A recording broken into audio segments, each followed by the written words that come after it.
From revenue chaos to CFO clarity, how Omar Garcia helps agencies scale without burnout. Welcome to the Modern Insurance Agent Podcast. We're your hosts, David and Al Denning. What happens when a millennial couple dives headfirst into the insurance world, scales $1 million remote business, and decides to share the journey with the world? You get the Modern Insurance Agent. Here, we reveal the messy, magical, and sometimes hilarious realities of building a business and a life you love. From traveling the globe to building remote teams. Yes, even working remotely on top of a mountain in the Philippines. We're sharing insights, strategies, and plenty of laughs to help agents and entrepreneurs succeed. Because let's face it, success isn't just about hitting numbers. It's about designing a life that works for you. So let's dive in and build something extraordinary together. Welcome back to the Modern Insurance Agent Podcast. If you ever felt like your agency is growing on the outside, but messy on the inside, today's guest is about to change that. But before we dive in, you can get all the resources, show notes, as well as how to connect with our amazing guest by going to jumpstartgonow.com/podcast. We'll got everything all put together for you there, so go grab it. But as we hop in today, we got Omar Garcia, the founder of Secure Plus Financial and one of the sharpest financial minds in the insurance industry. He's a fractional CFO for 7 to 8 figure agencies who are ready to scale without chaos. He's helped owners tighten margins, plug profit leaks, and even finally take that long overdue vacation. So let's get into it. Welcome to the show, Omar. David, pleasure, and looking forward to have a very good, deep, meaningful conversation. I'm super excited as well. Had the pleasure of getting to meet you out of the 8% conference in Dallas and getting to chat. And it's such an important area you're helping agents and agency owners grow and scale. I think we talked a little bit about a lot coming to this industry, maybe not with the business or financial backgrounds, which ultimately just makes a tough industry even harder, right? So I look forward to diving in and around this and what that looks like for them as a part of that. But if I come back to even part of your journey, you've been around this, industry and insurance since you were a teenager. How do you see that early exposure kind of shape how you see the business today? Yeah, absolutely, David. And thank you for the questions.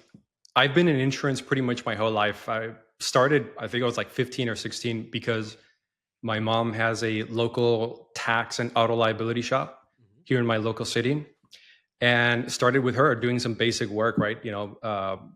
Filing paperwork, receiving customer premium payments.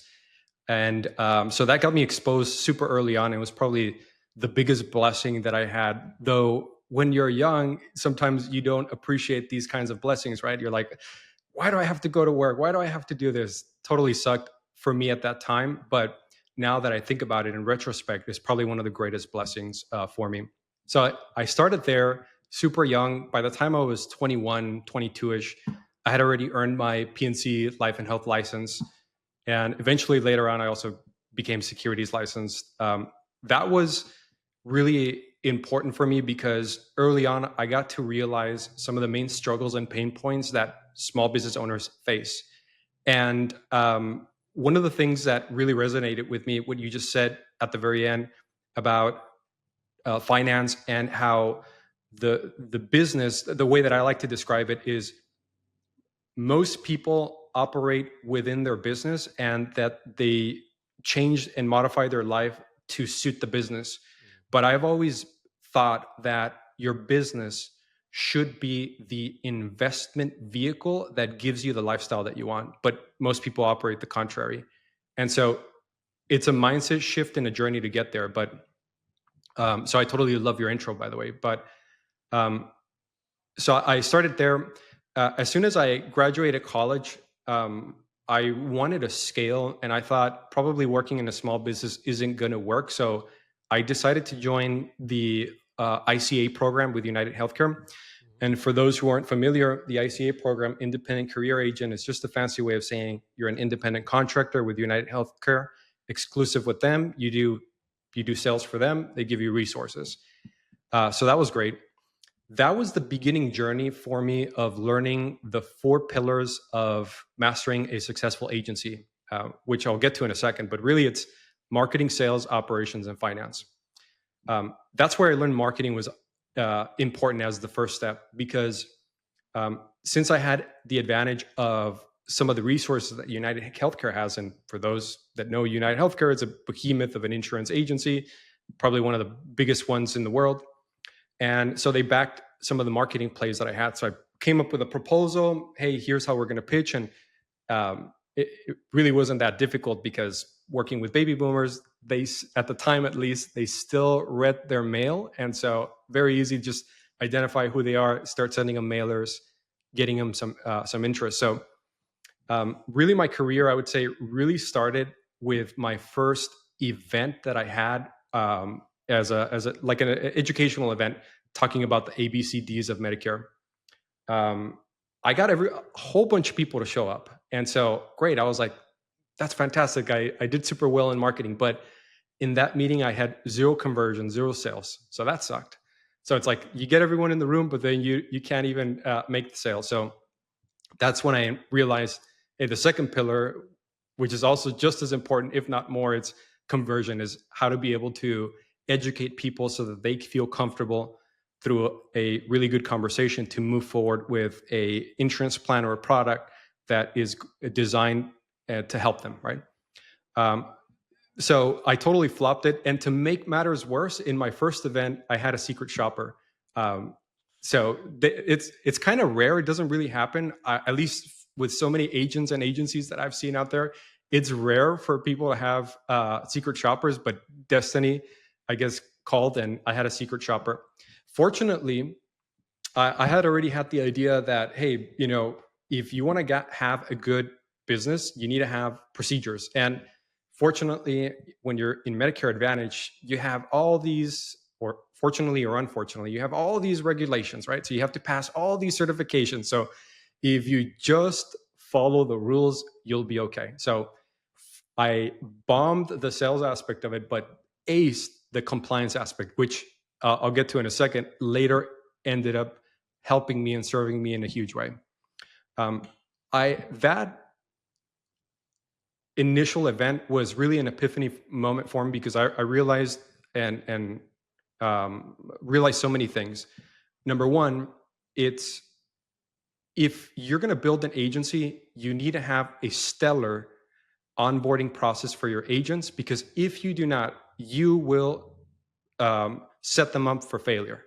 And so if you do not want to set them up for failure and you actually want to have them successful, you have to have an onboarding process that goes beyond just certifications, that goes just beyond, hey, here's a few tips and tricks on how to sell, but having a strategic mindset and building up a business and a book of business that is going to get you to the goals, and have your business be the investment vehicle that gives you the lifestyle. And so it's a very different mindset. And so I would encourage agencies to do that, have that stellar onboarding process. I had no training in terms of sales. In fact, I was so bad that my sales manager called me out after he went to it as well, called me out after the event. And he's like, Omar, you totally bombed it. And I'm going to have someone else do it because you suck, basically. And well, that hurt, right? And so I put my foot down and stood up for myself. And I was like, well, that ain't going to happen, because I put all this together. I put the strategy in place. I put the marketing. I just need more experience. And I promise that I'm going to produce a lot of applications for UnitedHealthcare, and I'm going to be very successful. He didn't really like that people stood up to him. So he just got up, stood up, and then just left. And so that was the beginning of it. And so I realized, a few things there. Not only that, but the importance of having good leadership in place. So a lot of really tidbits and important lessons there. 24 months later, after that, I actually became one of the top producer for the regional ICA program, and realized that it's not that it's simple, but it's not easy, but you just have to follow the process. You don't have to reinvent the wheel. There's so many people out there that are trying to reinvent the wheel and do a completely different thing, when there's so many agencies and agents that have already been successful. And my advice for any starting agent, it's just follow the process. Follow those that have already shown success and have a true proven track record. Follow what they do and you're going to be successful. So within 12 months, I became top ICA producer in my local area. And then within 24 months, I became the top producer for UnitedHealthcare overall, including independent agents. So that was really cool. So made a ton of sales. And fast forward a few years, that I felt like I was on top of the world, right? Because I was making all these sales. I had residuals come in. I had graduated college with tons of debt. I had credit card debt. I had car debt. I have just a pile of debt.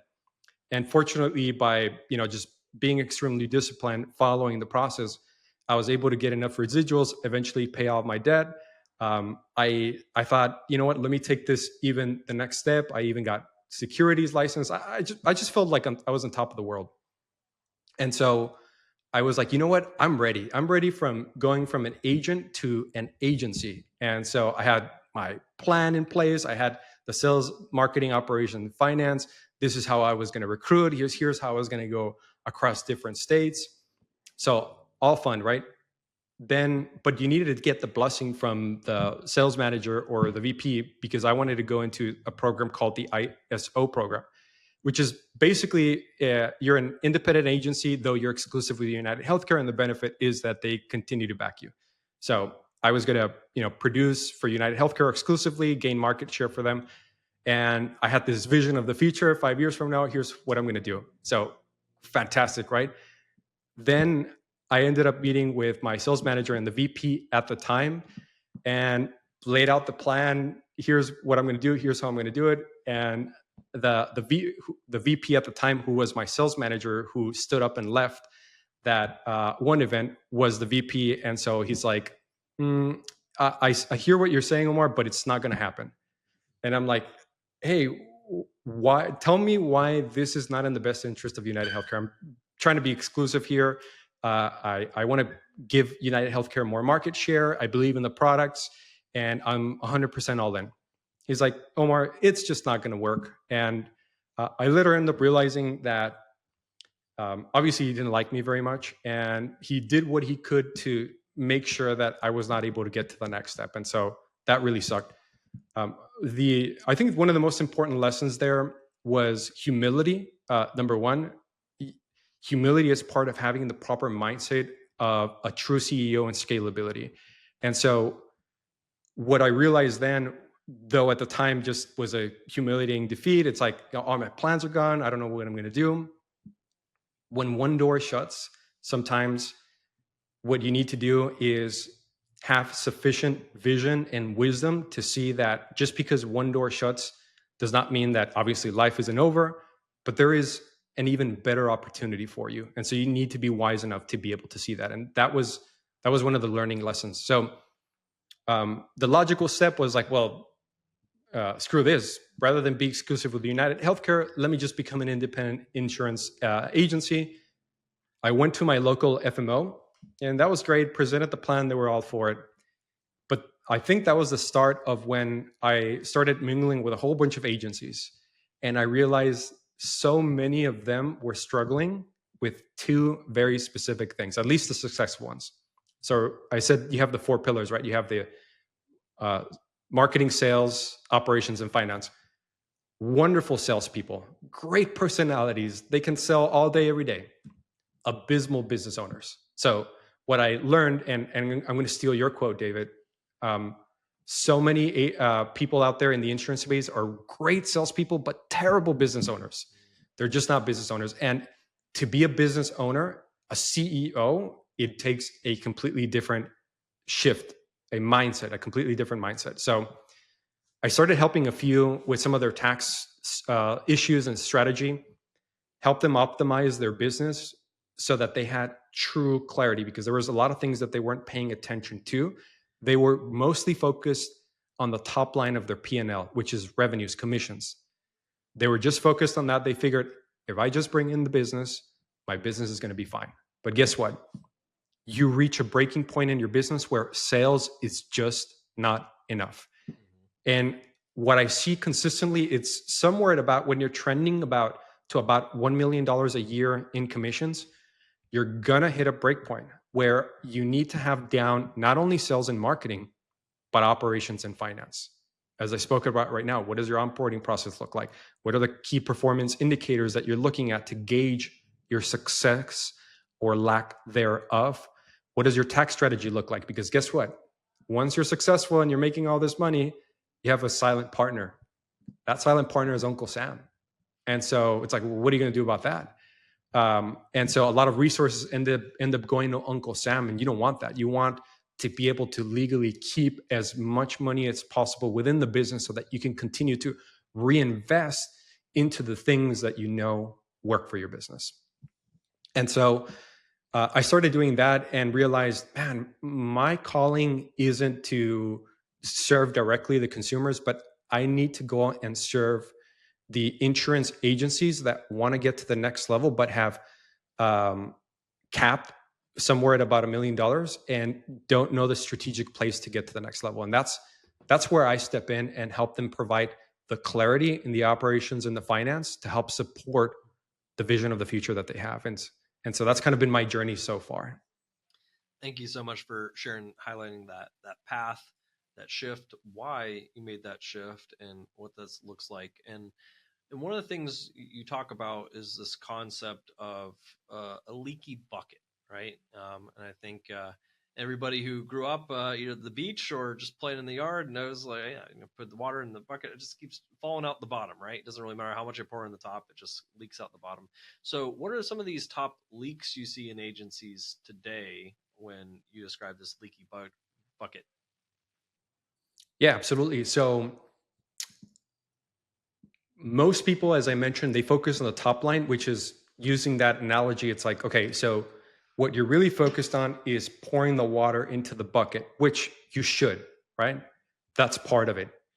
But at the bottom, if you aren't looking at your operations and finance, what you're going to end up seeing is that more and more starts leaking from the bottom. And so what ends up happening is you're hustling, grinding, and working every single day. But then what ends up happening, a large share of that goes through the bucket. And there's a lot of reasons why. There isn't one single reason why, but I can share with you a few. Especially if you're successful, the most obvious one is going to be Uncle Sam. He's going to want to come and take his share. And that's a huge leaky bucket. It could be 20, 30% of your profit. And so that's very significant. So that's one. And so there's ways to fix that. The second one, and I think that though it is the most obvious, but it isn't the thing that is most common, which is renewal rates, retention rates. So super hyper focused in bringing in new business, but what about your existing business? And what I often see is that there is a considerable amount of non-renewals because most agents are focused in bringing in new business. But remember, new business costs you disproportionately more than retaining the same business for another year, 2 years, or 3 years. Because think about it this way. If you're at $1 million and you have a 90% renewal, or let's say a 10% loss rate, well, that's $100,000 that you have to make up for the very following year, which sucks. It's like all the hard work that you put in, and now you have to make that up. And I understand, there's various reasons why people don't renew, but if you're not looking at your retention rates, you're missing the most obvious and biggest opportunity for you to continue growing and scaling. Your renewal rate will tell you to the degree of how you can scale. Because if at one way you're losing 10%, but then you're growing by 10%, you're essentially netting out zero. So you can look at these factors, which I do with my clients all the time, and look at key performance indicators like the renewal rate, lifetime values, and you can basically lay out your business and determine, based on existing operations and finance, how big I can actually get. And is this actually aligned with what I'm trying to do? And most importantly, is there anything that I can do about it? So there's that, the obvious one. There's others like, gross profit margins, your break-even points that you want to be looking at. There's different little mini leaky buckets, but I would say the 2 or 3 big ones are tax, definitely the renewal rates, the concept of renewal rates, and then also how you spend your time and your onboarding process for your agents. That could break or make your business, help it scale dramatically. Thanks for sharing those 3 points. And I know you've described, the renewal rate as one of the most under-leveraged KPIs in the industry. So thanks for kind of breaking that down of why and why that's so important. And I think maybe we don't think about it every day, but I think most people from the tax side is like, yes, how do I not give Uncle Sam as much as I legally cannot, give him or avoid or keep, essentially, as a part of that. And then that third area that you're talking about as part of the onboarding is that where do you see some of the shortcomings on that side, or that effect for that third area? Yeah, so probably just the lack of having one to begin with. It's That's you. It's like, oh, I need an onboarding process. Absolutely, you do. It's probably the most fundamental thing, because likely you were an agent at some point, and more than likely you didn't have the support that you needed to be able to scale quickly.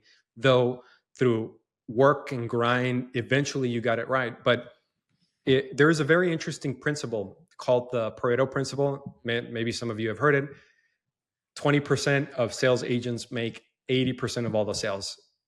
And the reason is because, and you can see this across any domain in any industry, but only a small number of people actually become hyper successful. And, Cody talked about it in 8%. It's really 8% of agents that actually become successful. And so they're heuristic rules. You can 20%, 8%. But the point that we're trying to make is only a small portion of them actually become very successful. Part of it, though, I think it's because the lack of an onboarding process to get an agent who's completely new in through a process so that we can get them seasoned and ready to go, sales ready, so that they can become successful. And somewhere along that journey, most people end up quitting. And don't get me wrong, I mostly make the blame to the agents, because if you are disciplined and persevere, you can make it. But agencies aren't helping increase the likelihood of success for many of these agents. So they end up wasting a whole bunch of resources on people that, are processes that don't work, that are outdated, and that don't allow don't increase the probability of an agent being successful. And so I'd probably say the number one thing is the lack of the onboarding process I would say is absolutely one of the number one things that I see. Or if they have something, it's all in here and it's not well structured, well thought out, a documented standard operating procedure. And so oftentimes what we end up doing is just that for agencies. Tell me your process now, let's fill in the gaps. And then great, now we have an onboarding process, and let's leverage, if you're working with an FMO or an IMO or whatever, let's leverage them and their resources and their process, because they probably already have it down to a T. So let's leverage their resources, your resources, combine them, and let's make sure that the agents that we onboard are set for success. And you're right. Like, that's something we run across all the time with agencies. It's just like lack of processes, systems, and then just really viewing it like a business. Kind of come back to the point that we talked about of full of great salespeople, but maybe not great business owners, which just creates additional challenges in a tough industry in the first place around that. And hey, but I'm sorry for the interruption, but just as a final note, a key thing here is that you don't grow to the level of your ambition. You default to the levels of your systems. Yeah, I totally agree with that, as well as like you can only rise to your level of your skill set or expertise to the next level that you need to jump. Like when we do like kind of bottleneck exercises with clients, I think we even talked about together, like the same thing of like, it's not linear growth. It's usually at a bottleneck. And then when you solve that bottleneck, you have those jumps and growths over time, right? And it's always something to be solved at those different levels that is that the next point of growth. And if you're solving for the wrong problems or not even addressing that problem, you can't hit that bump. You just end up limited, and like you're working twice as hard to just be in the same spot, right? And I think that's where a lot of people in the industry, like they're willing to work hard. I mean, that's like step one. If you're not willing to work and grind or put in the hustle, like it's not probably the industry for you. But the second piece is like the viewing this as like, how do I get beyond just me? I'm going to tap out on time or processes, even if I optimize for that, which a lot are not using technology as part of that. But then how do I leverage people and then systems? And then how do I grow and scale an actual business where if I want to go on vacation for a month or two, the business can still produce income. And yes, I can live this lifestyle that my business supports versus I'm trying to design my, fit my lifestyle in with a business that consumes it all. Right. And so I would say that's kind of the next question is I want to talk a little bit of how do you help these agency owners, which in their minds, whether they see themselves this or not, are kind of like, I just like I've built myself into a producer job. Stop thinking like producers and start thinking like CEOs and business owners. Yes. David, I have the best job in the world because all I do is just have, obviously provide clarity, but have really good, deep, meaningful conversations with the people I work with. It really starts with a mindset, and it really starts with a vision of the future. I go back to how I started, which is your business should be the investment vehicle that gives you the lifestyle that you want. And so many of the business owners that I work with is they keep themselves extremely vague. Well, I want to have 100 agents. Great. Well, or 200, 300, 500. Well, why? What does that even mean to you? And why specifically that number? Well, I don't know. That kind of just sounds good. And so what we need to do is develop a vision of the future. If you could have the life that you wanted, what would that look like? And this is obviously a deep conversation that you need to have maybe with your spouse and figure all that out. Because if you don't have a North Star, a destination where you want to go, then you're essentially lost.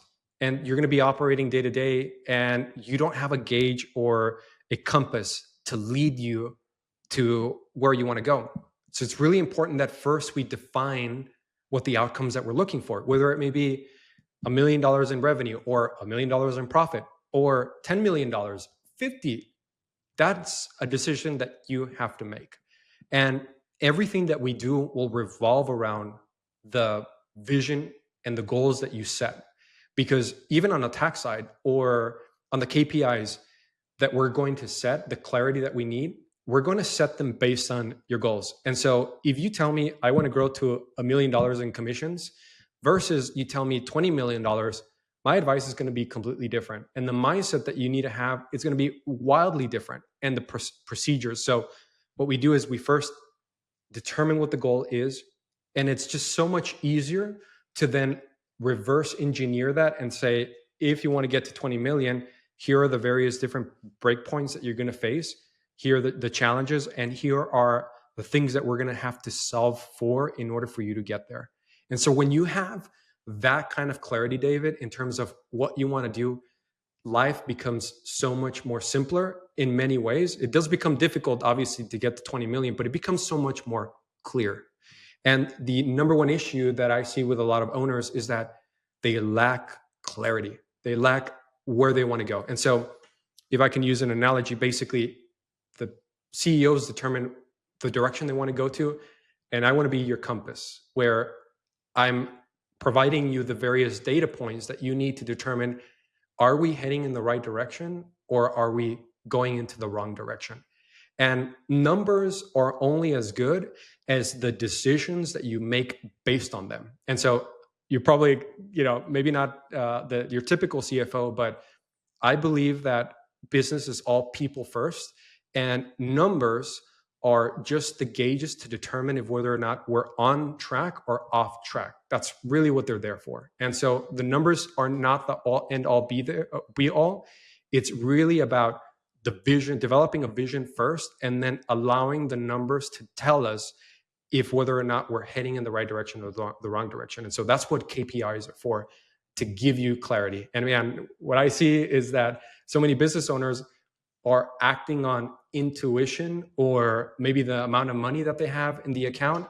And so sure, that'll get you to 6 figures, but it ain't going to get you to 7. And it's certainly not going to get you to 7 figures in profit. That's a completely different system that you need to have in order to get there.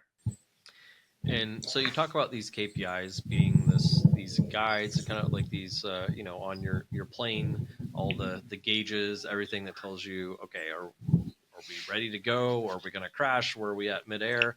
Or just even the dashboard on your car, or where are we at? Do we have enough gas to get there? Are we going the right speed?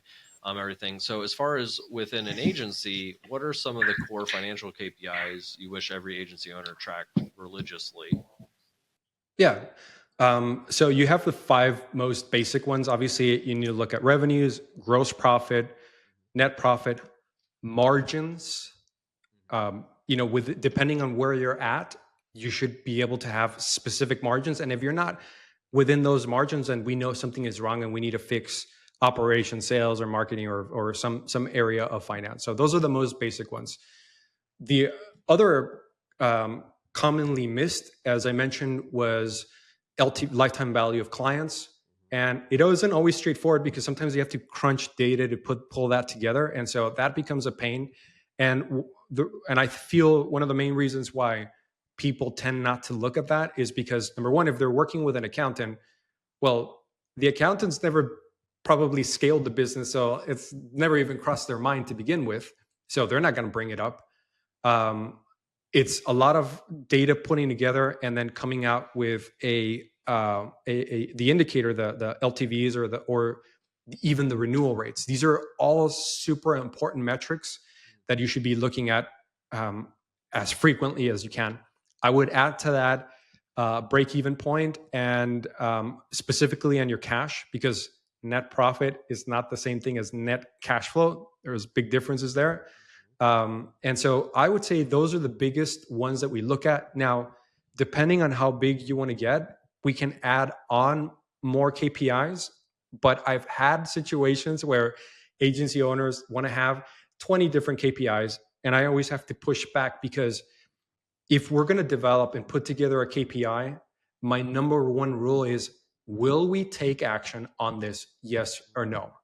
If you're just wanting it for fluff, we're not going to do it. If you're going to use this to take action, then it is a critical indicator that we need in our dashboard, in our impact report, in a monthly report, so that we can determine if whether or not we're getting closer to our goals or self-defined goals, or farther away. And it really tells you the specific things that you want to work at, because and I think the main reason KPIs are so important is because they give you clarity, but more importantly, focus. As you're operating a business, there's a million problems that are going on all at the same time. But the reality is that not all problems weigh the same. And so if we even go back to the Pareto principle, 20% of agents do 80% of the sales. You can say that about the decisions you make too. It's only a small number of decisions that you make on a day-to-day that have disproportionate outcomes in your business. So you're going to be tempted to want to fix all these things, and maybe even things that obviously need to be fixed, but don't weigh too much in your business. And this is what ends up happening is a lot of business owners, they try to fix all these little things, all these little tiny leaks in the bucket. But then right in the middle, you have this massive hole that is just, water's just going down. And then you want to fix all the little things. It's like, no, you need to fix that one or two things that, if you fix, are going to transform your business. And just focus and be hyper disciplined in focusing on that and staying true to that. And that is, and saying no to everything else, or delegating preferably, and then just focusing on those. And that is the thing, I believe, that leads to disproportionate outcomes. Why certain people scale and others stay flat. Focusing on the right things, making data-driven decisions, and having the correct data to do so, and not overloading with extra fluff data that just going to spend time and effort tracking, but not take actions on. So I love that. And and for some of us, maybe we didn't have KPIs and stuff in place. Maybe we weren't doing stuff correctly, either on purpose but usually maybe just a lack of ignorance around that. And you've helped agencies go from IRS panic, maybe from not doing that the right ways, or from situations there, to peace of mind. What does that transformation look like, and what are maybe some of the things for agents and agencies to kind of be aware of? Absolutely. So, I guess really the way that I think about tax strategy, it's really second or third priority because number one, you're not going to pay taxes if you're not making profit.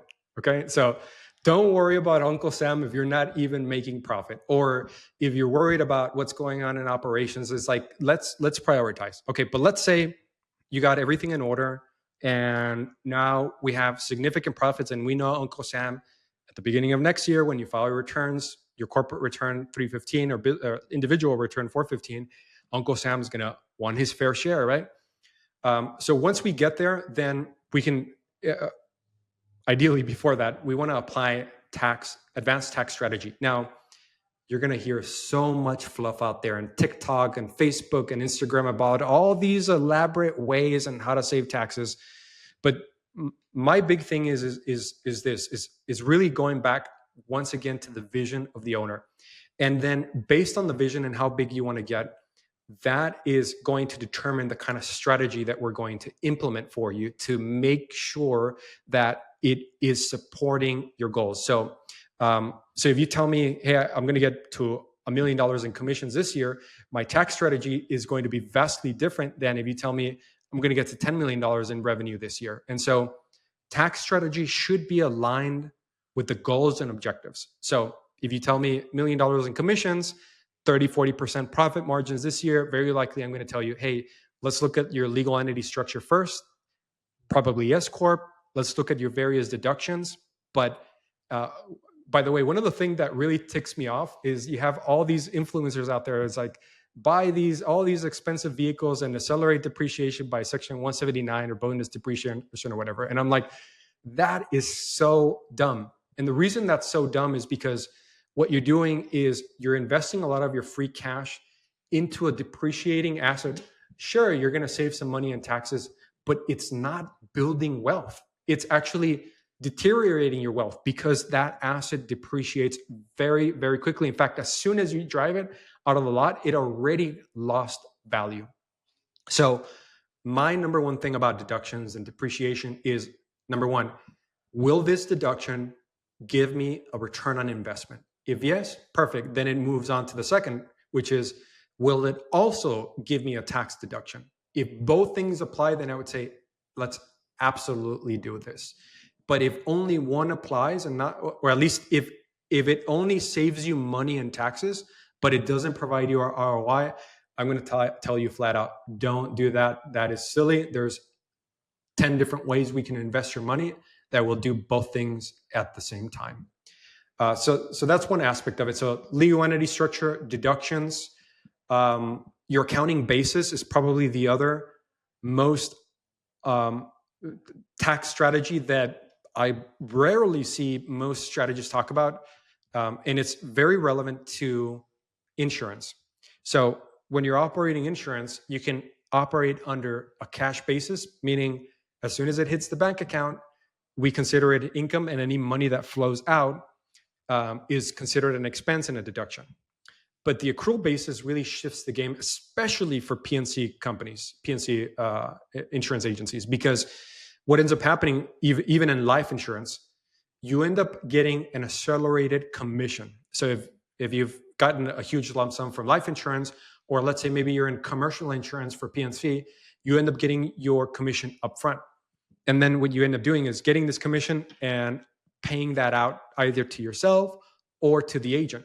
So what ends up happening is you're upfronting technically what isn't income yet. This is technically a liability because what you're doing is you haven't fully earned it yet. Remember that if a customer cancels the policy within the first, with anywhere within the 12 months, you're going to have a prorated clawback. And that means that commission that you already spent is out the door and now you have to pay it back. So you're not getting the full picture of your business. You're thinking that money that you receive is actually income when it's not. It's still the liability until it becomes fully earned.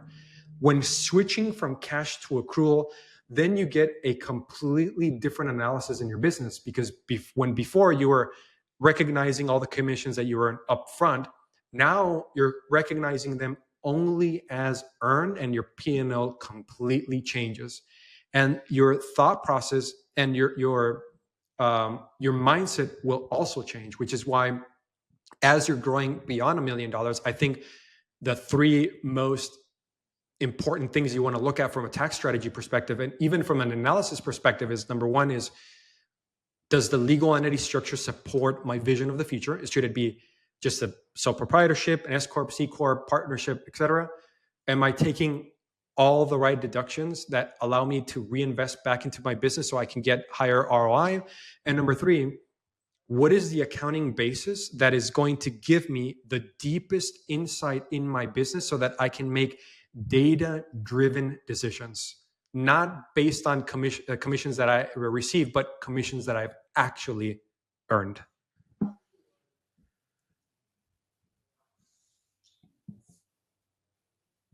Oh, did I lose you, David? I think it cut out for a second. The commissions you actually what?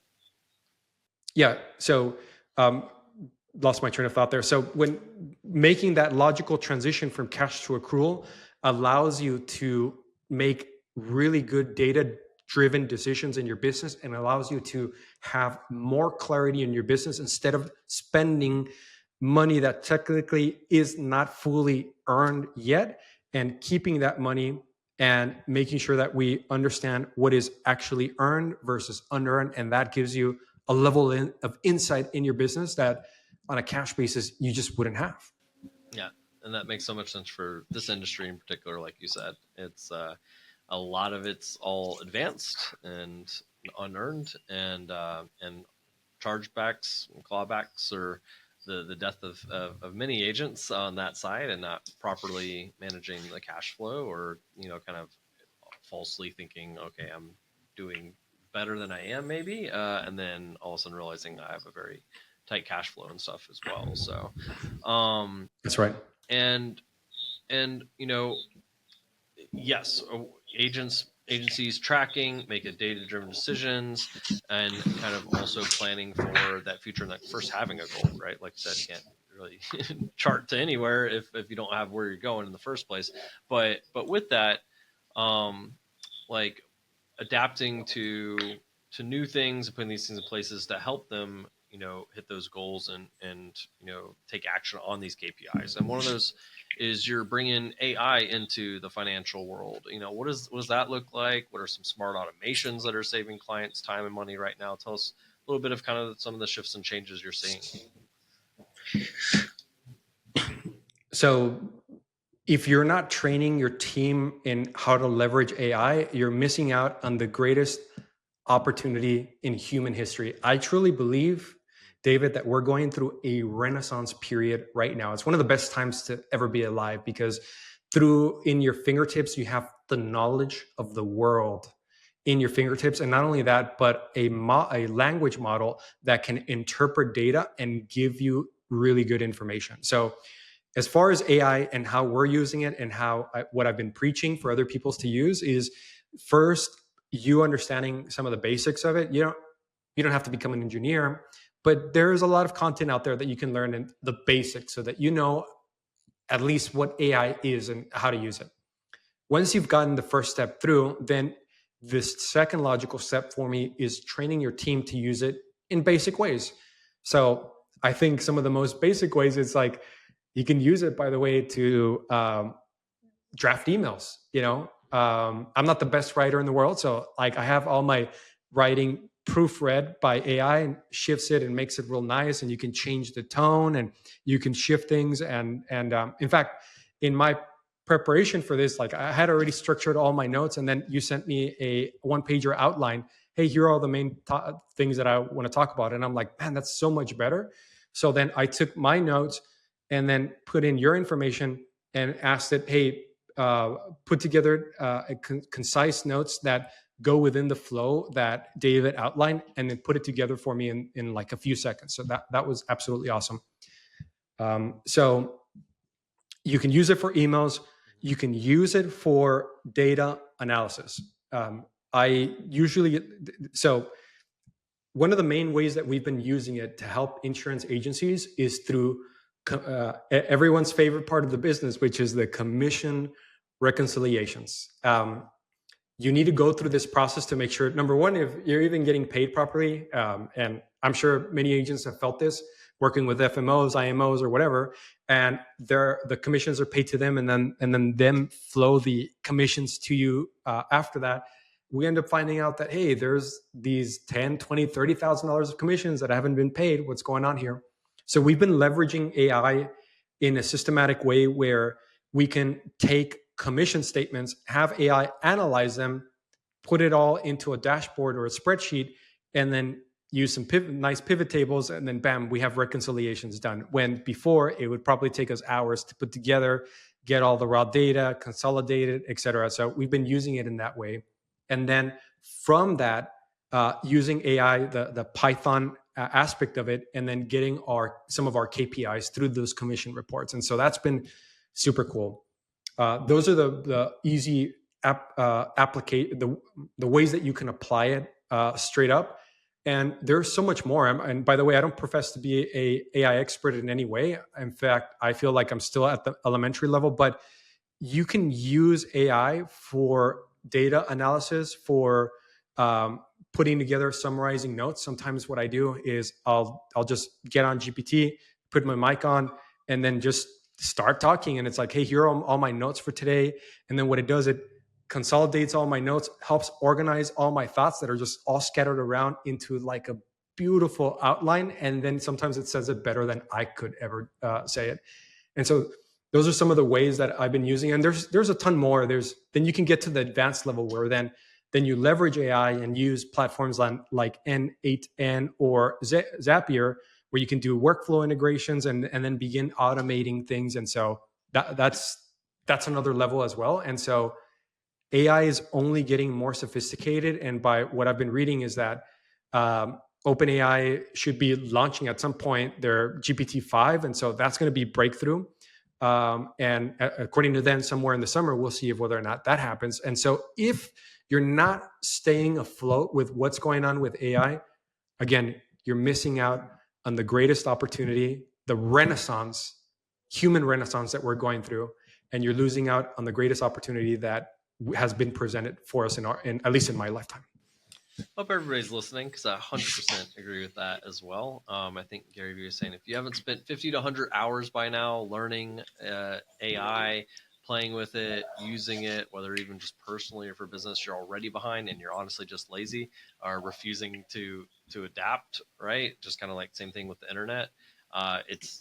It's here and it's moving quick, and you're getting behind every day you're not using it or putting it in place. And I feel the same as you. Like, I use it a lot, but I also feel like I'm always going to be one step behind just because of how fast the stuff is moving. But Indeed. Maybe fortunately work within an industry that tends to be about 30 steps behind. So, I'm still way ahead of a lot in this industry, but I think it is going to shift and change this industry and force it to very quickly. But I like the idea too of, yes, the analysis of my numbers and pulling out information like actionable information or valuable insights from there too, but almost being able to use AI. I know I've talked about using it for being able to have almost different coaches or viewpoints. Like, if I've got a decision to make, like, hey, what would Cardone say about this? What would Gandhi say about this? What would Gary say about this? What would, my upline say about this? And like, I've trained AI in a few different viewpoints of having the input, but same thing with my financials. Like, okay, look at these from a COO perspective. Look at this from the CFO perspective. Look at this from, my CTO, like, where do we see areas of opportunities, or what lessons or what things can I pull out of this information? And now look at this as my, as my board of directors or my advisory board role. Like, okay, take a look at these things. Now give me insights from this.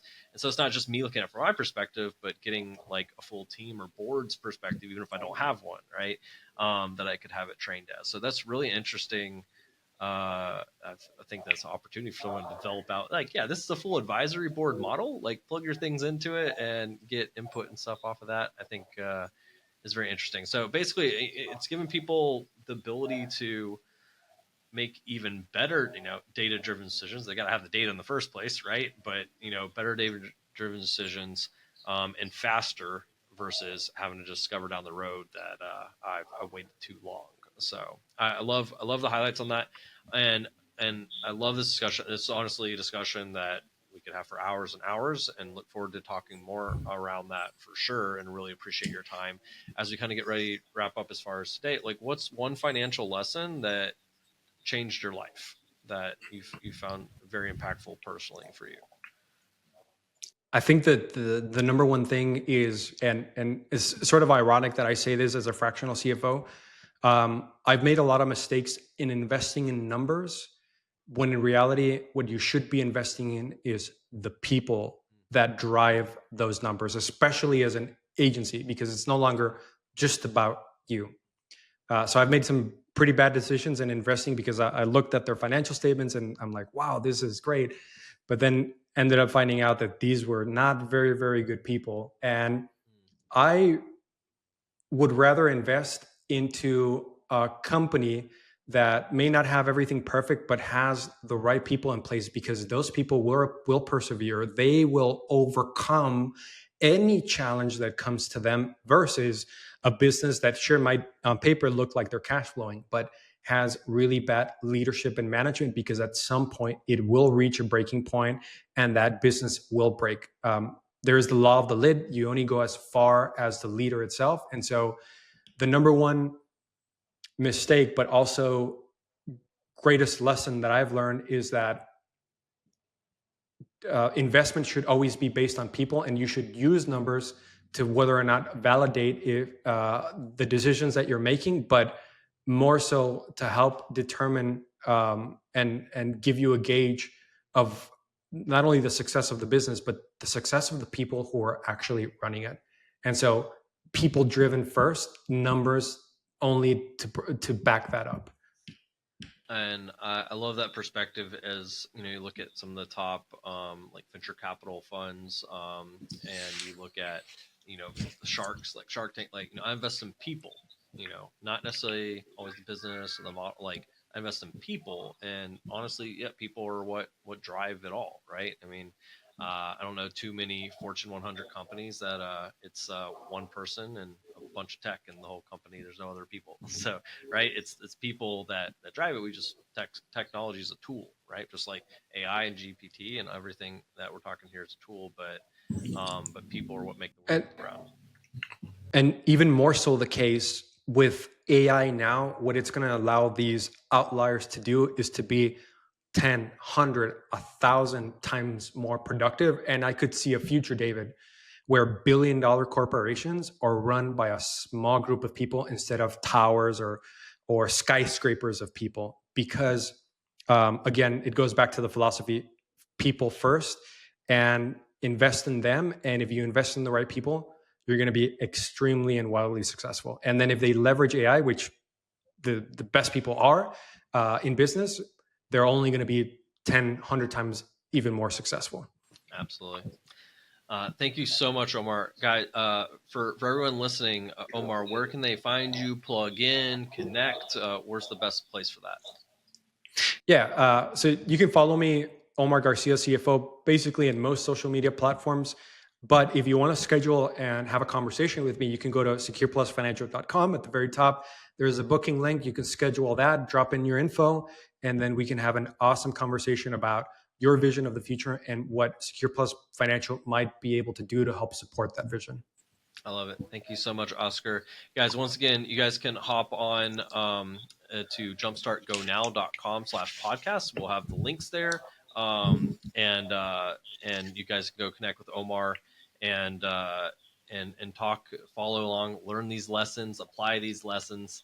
And Omar, so thankful to have you on here. Thank you so much for your time. Guys, go connect, follow, and thank you so much for listening to this episode of the Modern Insurance Agent Podcast. Look forward to seeing you guys on the next one. David, it was a pleasure.